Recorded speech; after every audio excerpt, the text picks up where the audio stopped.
بسم اللہ الرحمن الرحیم۔ شروع اللہ کے نام سے جو سب سے بڑا رحمان اور رحیم ہے اور دلوں کے بھید خوب جانتا ہے۔ میرے سامعین و ناظرین، زندگی مشکلات اور آسائشوں کا نام ہے۔ اس میں مصائب بھی آتے ہیں، تکالیف بھی آتی ہیں اور آسائشیں بھی آتی ہیں۔ یہ سب اللہ کی طرف سے آزمائش ہوتی ہے، اور اللہ تعالیٰ سے دعا ہے کہ وہ آپ سب کی مشکلات کو آسان فرمائے۔ ناظرین، آج ہم آپ کو بغداد کے شہر کا ایک سوداگر، اس کا واقعہ سنائیں گے۔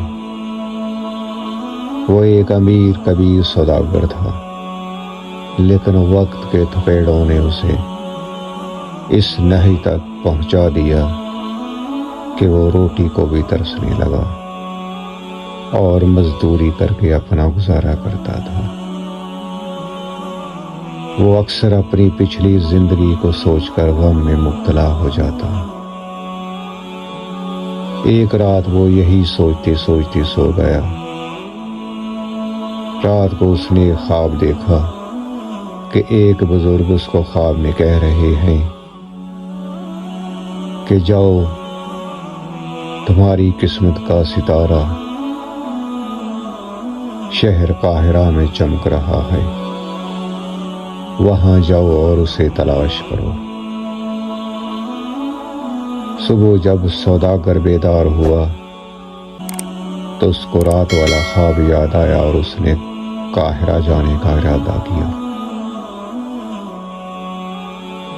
آخرکار ہفتے کی مسافت کے بعد وہ قاہرہ پہنچ گیا۔ جب وہاں پہنچا تو رات ہو چکی تھی۔ کسی سرائے میں رہنے کے لیے اس کے پاس کوئی رقم بھی نہیں تھی۔ آخرکار وہ ایک مسجد میں چلا گیا اور صحن کے کونے میں جا کر سو گیا۔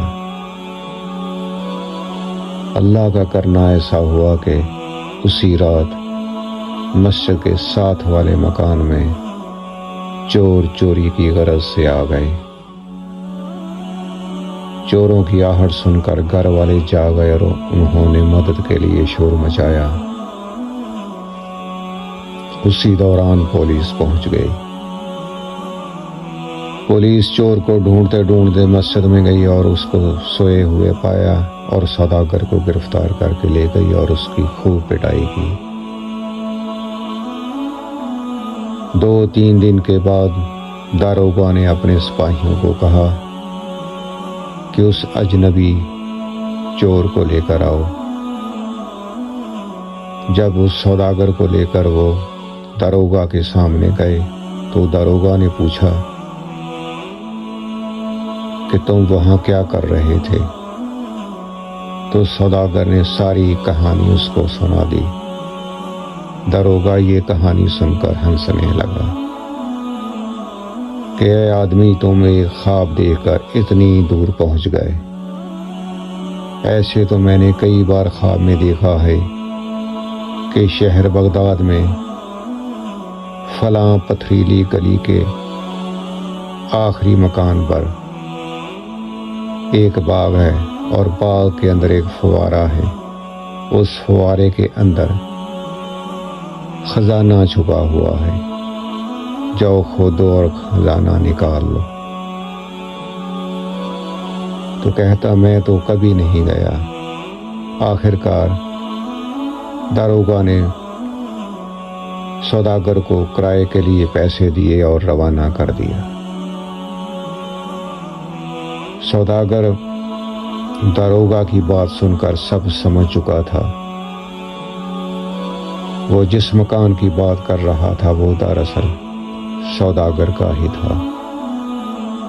وہ جب اپنے گھر پہنچا اور اپنے گھر کے صحن میں گیا اور صحن کے ساتھ باغ میں پہنچا تو اس نے فوارے کے نیچے کھدائی کرنا شروع کر دی۔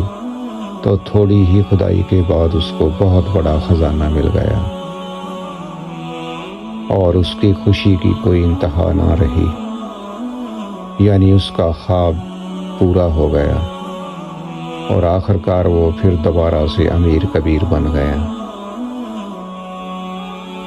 تو اے میرے سامعین، اللہ سے امید رکھنی چاہیے اور کبھی نا امیدی اپنے میں پیدا نہیں کرنی چاہیے۔